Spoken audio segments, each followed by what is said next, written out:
Assalamualaikum warahmatullahi wabarakatuh, Bapak dan Ibu pemirsa sadonyo. Innalillahi wa inna ilaihi raji'un. Musibah Allah datang dah dikucaknya pulau dek kampung balik. Jangan undang jo musibah tu sana. Zaharal fasadu fil bari wal bahri bima kasabat aidin nas. Ndak cukuppkah dengan gampo-gampo nalah terjadi sabalun iko? Ndak cukuppkah dengan tsunami nalah mengguluang selama iko? Ijan kita undang jo musibah lain. Ijan kita minta yo musibah lai. Ijan bajoget mati ka cantik anjo lai. Ijan bajoget mati ka rancak anjo lai. Jilbab laki, baju kurung laki, manggalenyoh-galenyoh, bajoget-joget. Mama mancalia, dusana mancalia, marapulai mancalia, jo marapulai jo anak daro bajoget. Mati kecantian lah putui hurek malu. Di malah tak ada pasal di sarak pasal di ke kitabullah. Lah hilang minang tinggal kabau lai. Kalau parangai bantu itu undanglah musibah. Igu luang na di gampo baru. Ya Allah, astagfirullah, ya Allah, baru tak kena Allah. Tapi tak tahu je parangai. Ija undang juga musibah tu. Yo kerajo awak, nama joget awak, punya pinggu awak, punya badan awak, punya diri awak. Tapi nak merasakan musibah nanti dak awak surang doh, dia mengerti. Wattaqu fitnatan la tusibanna allazina zalamu minkum khassah, kata Allah. Dan hendaklah kamu takut kepada musibah yang aku timpakan bukan hanya kepada orang yang zalim saja, kata Allah.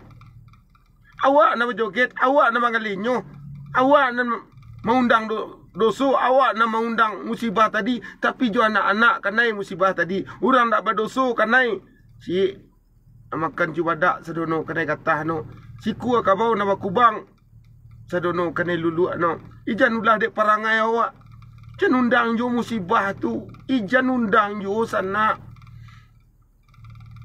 Takui lah jo musibah dan Allah timpakan. Larang ko nagari sana. La kampo-kampo. Guna marapi la kuwa-kuwa pulo. Igu luang no nagari itu. Meko laula tahulah diuntuang. Tahulah diuntuang. Takian diri kepada Allah. Istighfar lah. Awal lah gaik. Kadang latih lo pada anak muda. Astagfirullah. Bala nagari lego sana. Bala perangai manusia lego. Jilbab laki. Baju kurung laki. Joget no. Astagfirullah. Yang anta ano pingguan ni galenyo hanyo deh.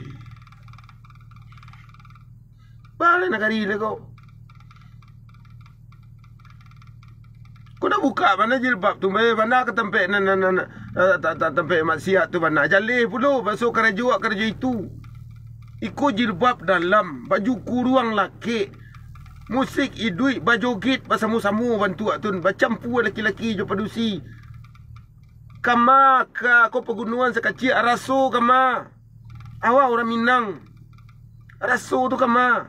Indak malu di mama, ndak malu. Anak mama anak galak pula macam lihat satu pula bajoget ni. Ilaha illallah. Igu luang no di kampung bantu sadi dia baru. Tercucuk iduang baru baraya mato. Sabalun tun terjadi sana. Sadarilah. Ambo ndak lo orang barasia di sana. Tapi sama-sama abang usaha. Utang puluh dia ambo penyampaian. Sekian saja Imri Rizal Pakisari Pado Nagari Kota Tengah Kecamatan Teratang Kamang. Assalamualaikum warahmatullahi wabarakatuh.